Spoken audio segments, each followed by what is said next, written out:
Hyperledger's Capital Markets Special Interest Group.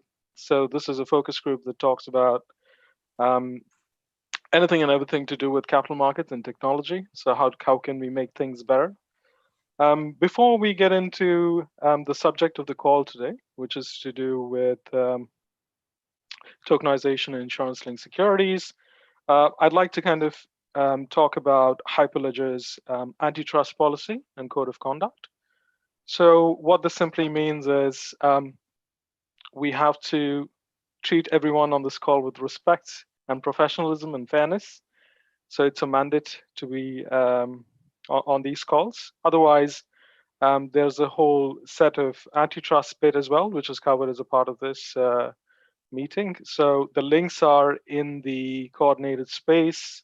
If you need to refer to any of that content, please feel free. I'm also going to quickly update a link in the chat. So if you can, please do register your names there so we can send out the decks and slides and everything at the end of the meeting. So that's all from Hyperledger perspective. Marta, did you want to cover anything at all? Nope, we are live on YouTube and this meeting is being recorded. Oh, brilliant. Okay. No pressure at all then. All right. Thank you everyone who's made it today to be a part of the Hyperledger's special interest group, capital market special interest group. What we're doing today is we're doing a subset of the special interest group today, which is focused on insurance markets. The whole idea of talking about this project is to take you guys through the whole journey that an insurance contract takes and how it converts itself into a financial asset. So insurance-linked securities and everything about it. So Habib, this is where I want to introduce Habib. He's one of the mentors and leaders at Civitas FinTech. The project is being led by Civitas FinTech, and we're working with a couple of members in Bermuda and Guernsey jurisdictions to try and put a regulatory structure which converts it into a clear financial asset. So off to you, Habib, while I just please introduce yourself while I quickly pull up the slides that we want to share as a part of this call. Thank you. Just in terms of introducing myself, I have recently retired from investment management. I spent over 30 years investing in European equities, primarily for institutional clients and for retail clients, across a wide range of sectors. I guess probably my starting point was I started off in UK smaller companies, but have expanded across to a pan-European focus. Just looking to see where we are on the slides. Thanks, Kathy. Great. So just really, I guess my bit was just give a bit of background on why insurance-linked securities are an interesting area to invest in. And I guess the key point I would make about that is there's 3 reasons for people to be interested in insurance-linked securities. Kathy, can you? Thanks. So why are they interesting? So as I say, for an investor, I think the really most important part is uncorrelation. So these assets are uncorrelated to other markets, so equity markets, bond markets, and that's very important when people are looking to improve their risk-adjusted returns for their funds.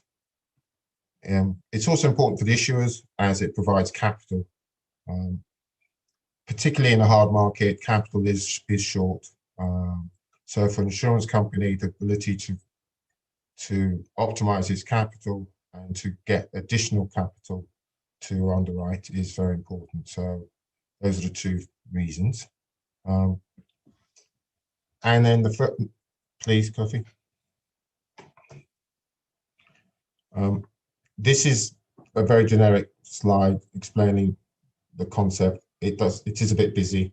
It gets even busier later on, but Kofi will come to that. In the most simplistic terms, the way I see insurance-linked securities is the ability to provide capital to an insurance company who would use that capital to underwrite risk. That risk can be across a number of sectors, everything from aviation to weather-related to even cyber risk. And the people who provide that capital are looking for a return. There are many different derivatives of how you think about insurance-linked securities, but the core part, the ones we're going to talk about today, you are operating as a special purpose vehicle, insurance special purpose vehicle. So I talked about why would it be attractive as an asset class. I said about the low correlation, that is really important. But if you think about what is described as a risk-free rate, the 10-year risk-free rate, which this slide illustrates. So actually these rates have come up a little bit in the last few days, but still incredibly low interest rates that you're going to get for your 10-year risk-free rate. So US Treasuries 1.35%, UK gilts 0.7%, and core Eurozone, so primarily bonds, actually negative rates over 10 years. So if you lend your money to the German government for the next 10 years, they'll promise to take only 0.3% off you per annum, which kind of illustrates why people should be looking to uncorrelated returns, to diversify their portfolio, and to actually find some returns. So here we show that the ILS market, and there's an index out there for the performance of the ILS, which is a Eureka ILS Advisors Index, has produced returns actually that have ranged from minus 5.4% in the worst year, which actually was 2017, to 13.2% in the best year. I think the key here is understanding that actually the annualized return, which is really what people are looking at over a 15-year period, would be 4.25%. That's an important number when you think about the 10-year risk-free rate as it stands today. So there is attractiveness in returns, and there's also attractiveness in the fact that they're uncorrelated. Kofi?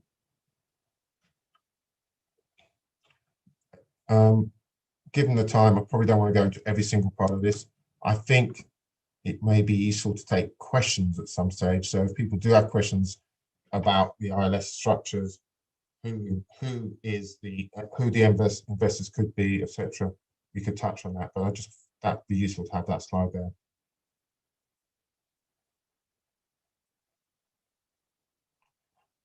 So that was my bit about the ILS. Before we get into talking about Project Janus, would it be a good point to take some questions?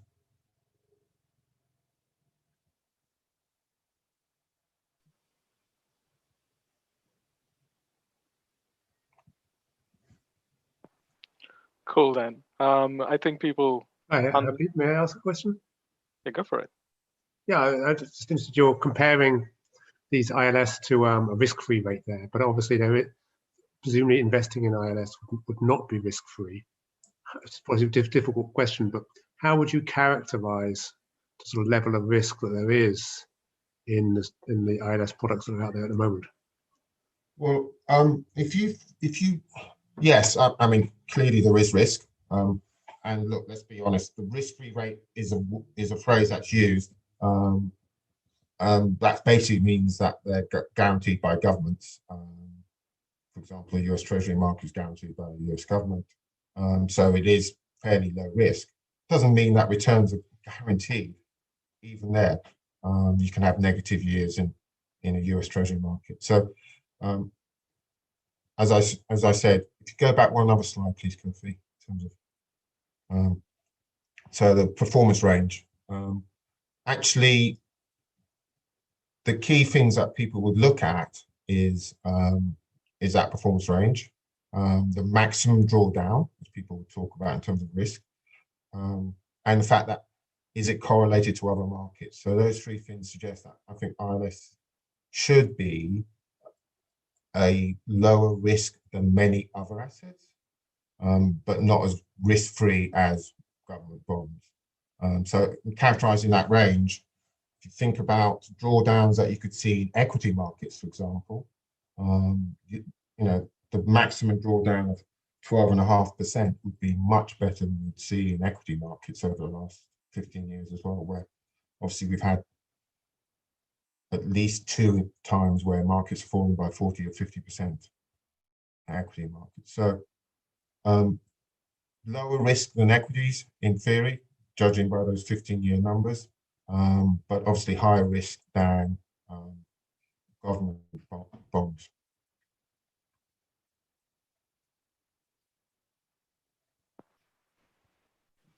Thank you. Hi, Kirti, this is Manny. Hi, Manny. Hey, good. Can Habib talk about, you know, what kind of products are out there today in the ILS? What's floating today in the marketplace today? Well, as it stands today, there are a large number of different end market risk, which I guess is, I hope I'm answering the right question. So when you think about ILS, those insurance risk are what defines the variations in terms of what you're investing in. And those insurance risks can be everything from weather-related cat bonds to, as I say, other insurance risks.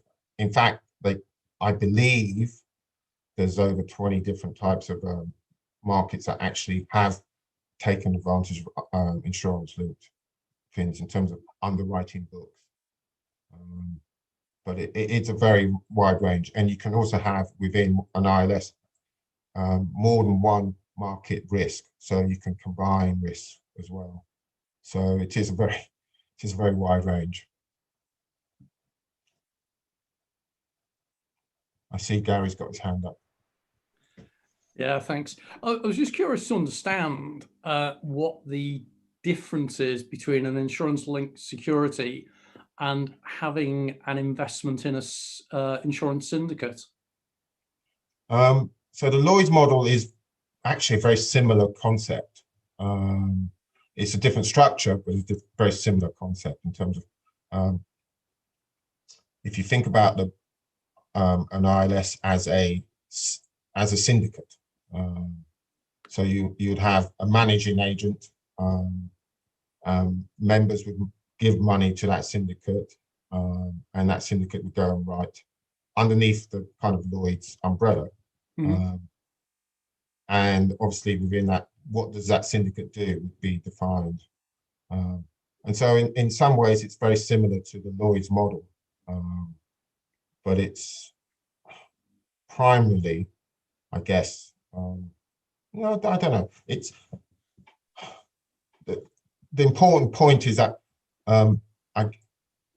it is sharing that risk, just like a Lloyd's underwriter. It is also, now that Lloyd's has moved to what I would describe as I'm just trying to find the right words to define the difference, because within the Lloyd's umbrella, you have lots of different rules which are controlled by Lloyd's. The ILS is not necessarily under that same umbrella. That would be more the SPV's own rules. So there's more flexibility to underwrite. But yes, I think this, in principle, is very similar. Okay, thanks. Sorry, I'm trying to work out how to raise my hand and I can't, even though I've been I'm mainly a Teams user. Is the answer there that presumably ILSs could operate along a certain class of product, for example, so not across the whole piece for a syndicate? Is that Is that because obviously the cat bonds is the primary example, isn't it? And that's obviously related to certain products. So would you as an investor, you'd be able to choose, say, I want to get, I don't know, a cyber ILS or I don't know, is that, would you have more flexibility basically? Is that in the answer somewhere? It is. I mean, obviously syndicates can also have very broad categories as well. So it depends on the syndicate. So you're right. The ILS can choose exactly which book of business it writes. Right. Yeah. So you can build a portfolio of ILSs, which would give you a broader thing. Or you could say, I want an ILS which has a very broad remit. But yes, there's quite, as I said, there's a very large array. When I went through the list, there's literally hundreds of ILSs out there, and they all do have that different exposure. So yeah. Okay, thanks. Any more questions? No? Okay, so we'll move on.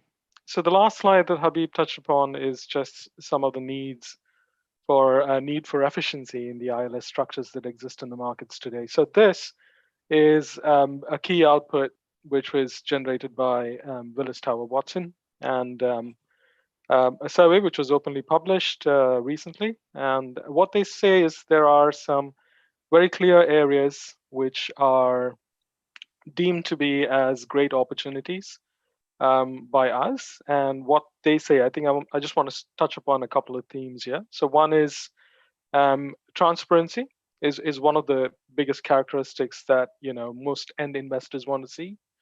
Corporate risk managers would like a little more of diversification. That's a key theme that I want to cover as well. And of course, the insurance and reinsurance firms are looking to access for better capacity using ILS structures by the end of the day. So, and more flexibility as well. So that all brings us to three specific themes, and those themes can be characterized as, the ease of flow of capital, say from the end investor to sponsor, the improved liquidity that we could possibly look at, because today cat bonds and ILS and all of these structures are not very liquid per se. There's some companies, disruptors, who are getting into the space of creating secondary markets to be able to trade these risks, but we're still in a lower sense of maturity there. So we'll probably get there soon enough. And the third bit is to do more with costs. So the cost of managing an ILS. The cost of bringing capital in is one specific element of the whole capital adequacy piece, but the second piece is to be able to manage this, with a low expense ratio for the fund in itself. So Project Janus touches on all these themes. So what we're trying to do is we're trying to ease the whole value chain, but we're starting small, and I'm going to cover some of those themes going forward. So the first piece that we want to talk about in phase one of Project Janus and what we are trying to do is we're trying to create better capital efficiency, and how do we want to do that is what I want to cover.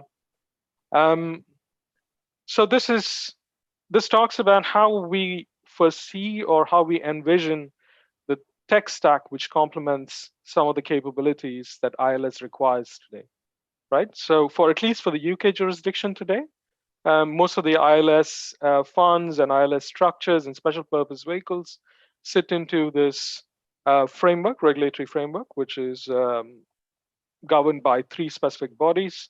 So one is Bank of England, the other one is FCA, the Financial Conduct Authority, and the third one is PRA, the Prudential Regulatory Authority. So all of these three specific entities, regulatory entities to a certain extent, have to govern rules and specific rules which are clearly defined by the Solvency II framework. So if you want to create an asset today, if you want to transfer risk from your book and you want to seed it further, that is transfer it further down the lane, and you want to ring fence it in such a way that you create what is known as a financial asset out of that, that's where the Solvency II framework comes in. And the newer technology that exists today, which I call blockchain 2.0, not blockchain 1.0, has some of these key fundamental capabilities that help us model that very, very effectively with the models, some of these things very, very effectively with these technologies. Now, we also see that in the specific tech stack, it all starts. So all of those guys who have a little bit of understanding of technology, there's always a user interface in the front end. That is something that it's like a browser, so something that you feel, click, interact with on a day-to-day basis. There is something which works underneath all of these stacks, which is something like a simple cake. Think about it as a cakes, right? So there's icing on top of it. That's the pretty bit that you like and interact, and then that's where you choose to pick up that pastry and try to sample it. But this is something very, very similar. The layers kind of help you understand how the whole tech stack comes together. So the first bit is user interface. The second bit is where all of the legal contract interface comes in. This is where we feel that the contract technology that is now live and now existent in the market can help move some financial risk with great clarity into the digitization space, so which is now great, and we can do that using the Solvency II framework. Now, the third bit is artificial intelligence logic layer. These are the things that actually drive the entire bit of business rules and everything that's associated with managing the fund, managing the ILS, as well as managing the contract. And of course, the rest of the structures are very, very technical in nature, which are to do with the substrate of the blockchain and other oracles which integrate with a specific structure. So I'm going to cover that a little more in detail later.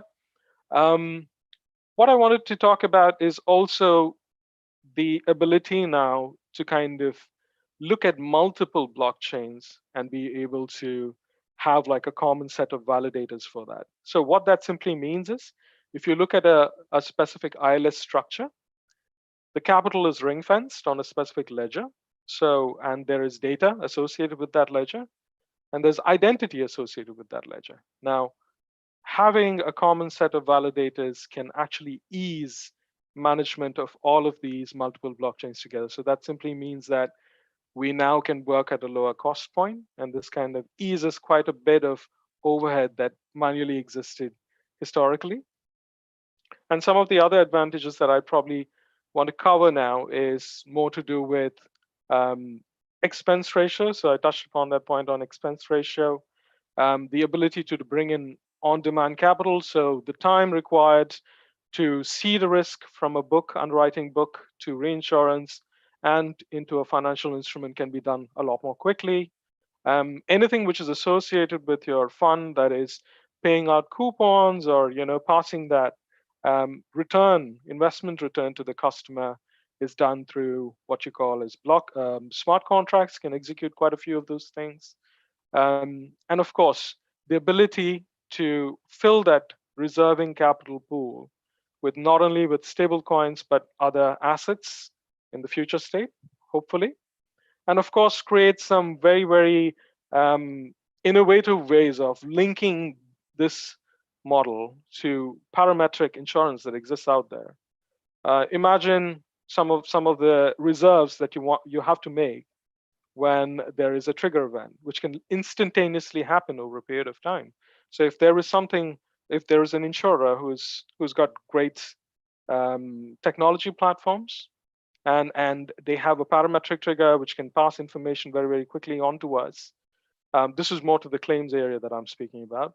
We can reserve the capital that they've passed on to us as a risk immediately without any delay whatsoever, while the issue is being investigated. So I think these some of the capabilities that are unlocked by using a great tech stack are phenomenal, and I think it's a great opportunity for us to push this forward. Now on to the next slide. Give me a second. Now, in the previous slide, Habib showed us the classic version of how insurance-linked securities work and how the whole structure is set up. In the digital era, what we envision that to look like is completely unique and different. So I've kind of taken the first slide that we've spoken about and kind of created a visual around it to say how we envision that to work. in the real world scenario. What we talk about here is, by the end of the day, is trying to get capital so that we can help insurers, take on more risks. And if we can do that in an on-demand fashion, then it's absolutely great. So we've layered some of these technology stacks here. We've spoken about how sponsors, brokers, reinsurers can interact with each other on Web 3.0 interfaces. I won't talk about the technology yet because we don't have the right NDAs in place. But we have contract specification languages which can help transfer the risk from their books to I would say the pre-front of the ledger. And then of course there's contract logic and all of those things which creates the specific structure which is required, business logic layer, and then compartmentalizing that capital into specific cells, which themselves sit on specific ledgers, which are then facilitated by bigger technologies which are out there, like for example, Polkadot, Ocean Protocol, and Polymath. So these are the technologies that we envision to work with in the future state. And that's where we think that we will open up the onset of bringing capital more seamlessly into the insurance ecosystem and give that benefit of clear visibility and transparency to regulators and investors at the same time. So that's what we're trying to achieve as a part of this project. Where we are today, we're simply at the contract specification language stage where we are trying to digitize the front end of the contract. So the word which is specific to reinsurance contracts is I can't even say that right, but it's a contract which is black and white. When I remember the word, I'll surely tell you what it is. It's a clear legal term, and I can't recall that on the fly right now. So incontrovertible. Incontrovertible. Thanks, Habib. That was useful. Okay, so the whole premise is we take an incontrovertible contract in its digitized element.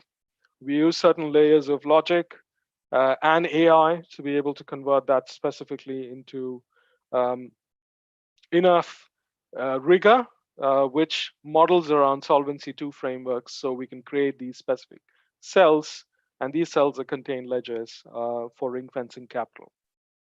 So hopefully that was not too complicated for anyone. I'll pause briefly here and take any questions if anyone has any.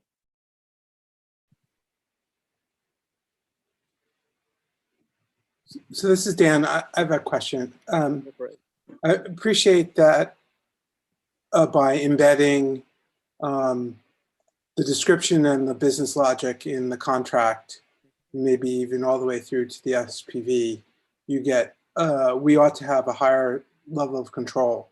Mm-hmm. But what do you do to test that the contract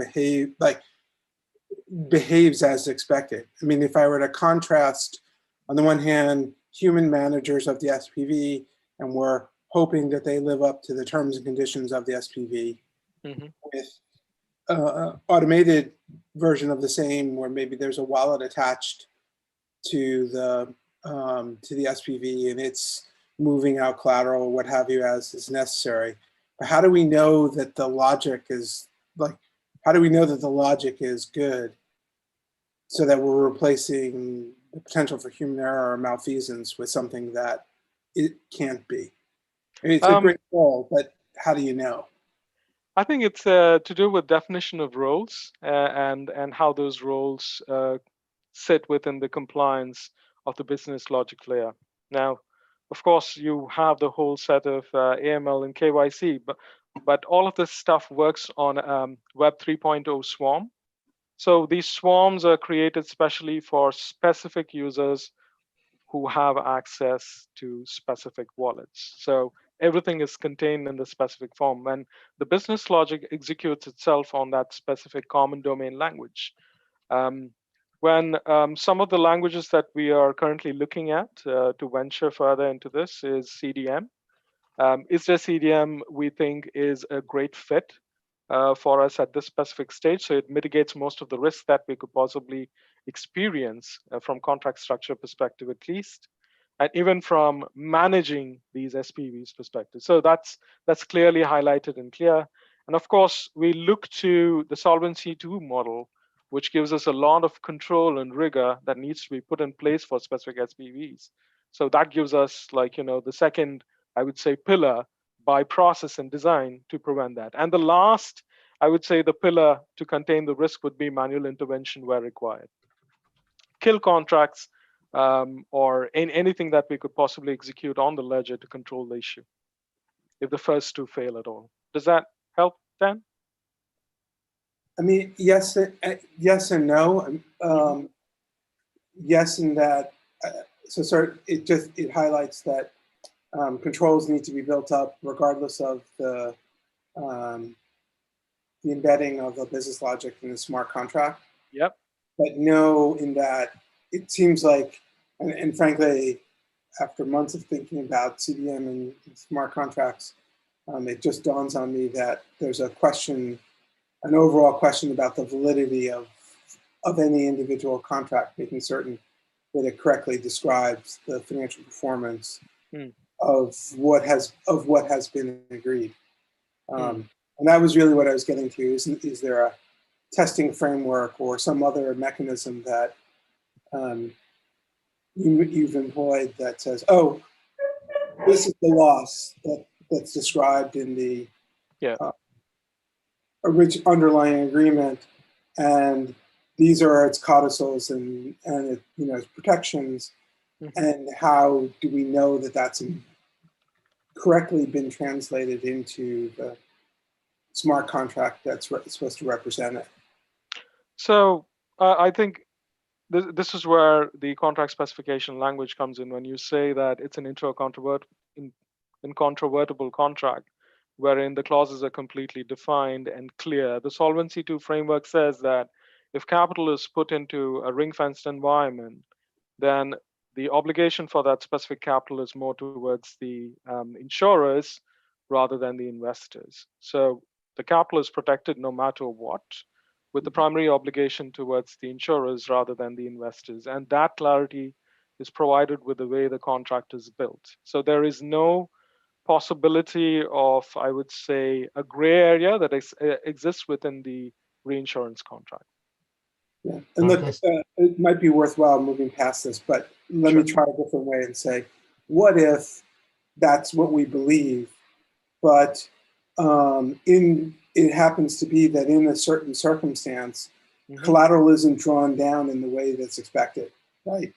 For whatever reason, the event has a 3 in it in the fourth digit, and for whatever reason, the business implementation, the logic implementation didn't catch, the testing of it didn't catch it. And all of a sudden, the behavior of the SPV is no longer what's expected. And it's a broader, in the end, I realized this is a broader question than just, than insurance-linked product. It's actually I think it's a very valid question, and we'll probably come back to you with a good answer, hopefully sooner rather than later. Thank you for raising that. And just to, what we're not changing is, we're not automating the underwriting process and the creation of that underwriting contract, underwritten contract. It is still being done by humans in terms of at that contract logic phase. It is still the same process that's been done in terms of there's still human interface there in terms of the underwriting is done, and that creation of that contract is something that's been done for many, many years already. So we're not changing the structures of how the underwriting process works. We're just changing and again, this is, excuse my lack of technology experience here, we're not changing, we're still reliant on that creation of that agreement, which then creates the irrefutable contract. So that is still the process. The reason why that then goes into the SPV is the same thing that's been done for many, many years. So there is still a human interface at that point. We're not getting rid of the humans at that point. I see your point, Dan, about, you know, could there be an error further down, but it's that the key is that contract, and that's what we're focusing on at this stage, which is, you know, making sure that the contract is still the right way of putting things together. It has been agreed and may go back and forth from the broker to the underwriter to have that dispute. But once it's agreed and it's sealed, if that's the right way of putting it, that is what we're trying to achieve in a digital manner. Yes. So once it's achieved, once it's agreed and sealed, then it becomes immutable. What you say, it's completely legalized as a contract. So, and it's binding. So that's the word that I was looking for. So what we are doing in the contract specification language and what we are doing in that specific stage is the next step I'd like to cover. The way we've envisioned this contract is to look at it in form of structured data and unstructured data. So there could possibly be some unstructured data, but we won't include that as a specificity of that contract. So we look at it in specific layers and how these layers are structured in form of fluid data. That's an IP that we float. We have what is known as a layer of intelligence, which sits on top of the fluid data, which is called Axon AI, and all of that is linked to the third layer, which is a digitization layer, which converts it into different friendly formats.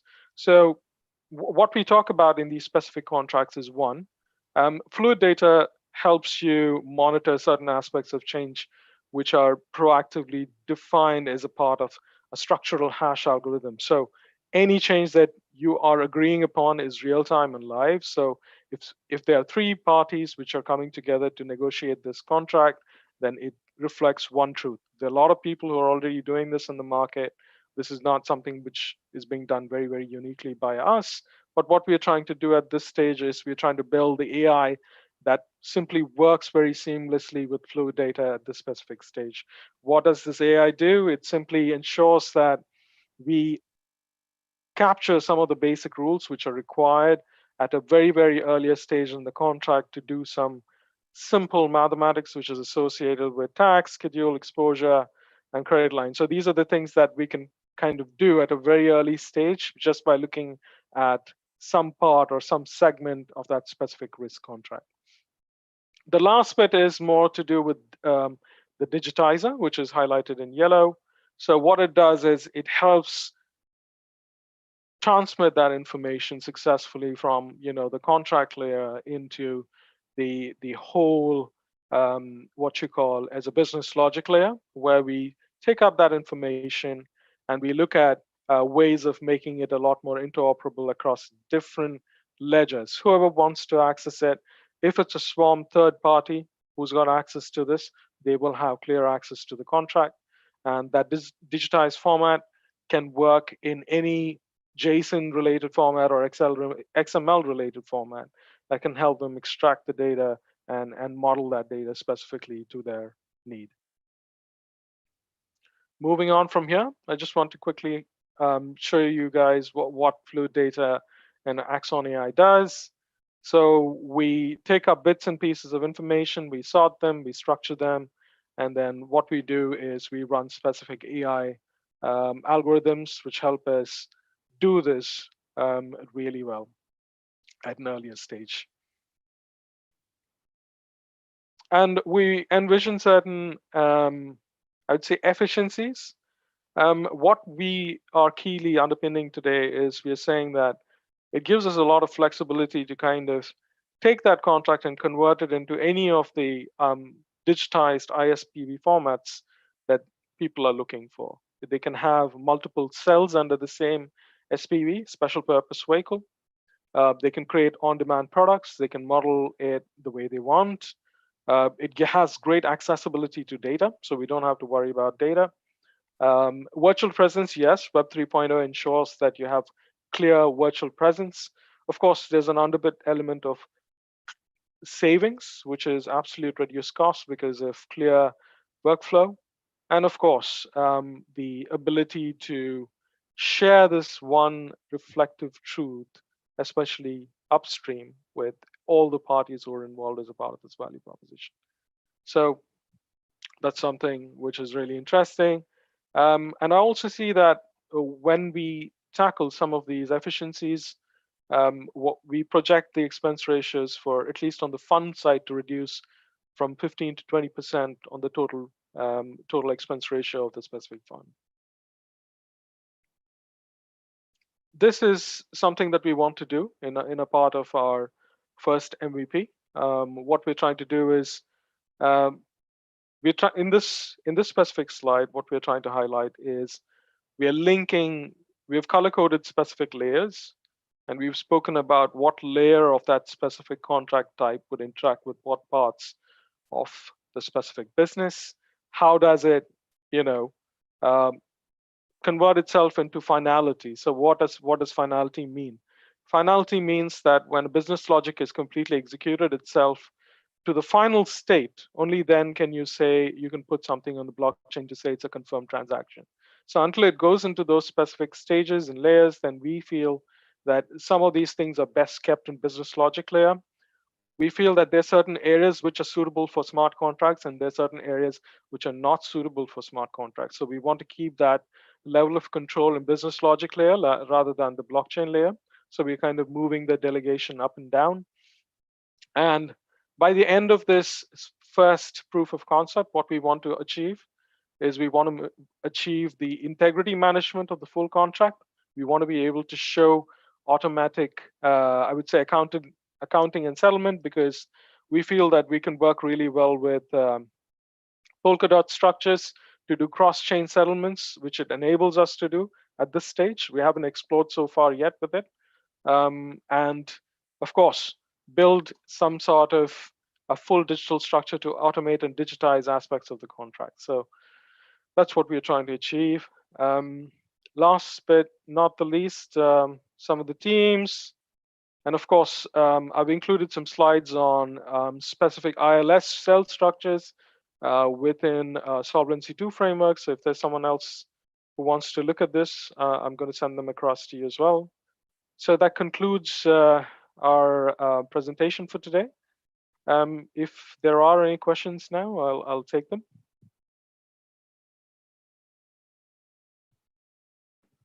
What's the time scale for the MVP? The time scale for MVP is end of July. That's something that we initially targeted. And the MVP only covers the digitization aspect of the contract. So we are not going after all classes of business. We're picking a very specific class of business, and then we're trying to work through it as quickly as possible. Okay, so looking at scale and the magnitude of that MVP, can we just be certain which July you're talking about? July 2021. Okay. Thank you. Cool. Questions, anyone?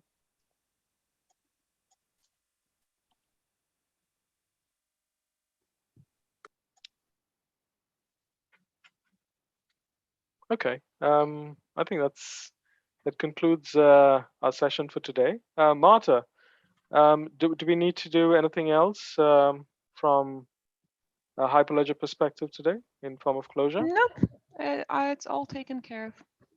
Cool. That's all right, guys. Thank you so much for joining us today. So that concludes our session, and hopefully we can come back to you next time with a demo and show you how this actually works in a real life scenario. Okay. Thanks, guys. Thanks, guys. Cheers. Take care. Cheers. Bye. Thank you. Take care now. Bye-bye. Bye. Thank you very much. Thanks, this was great.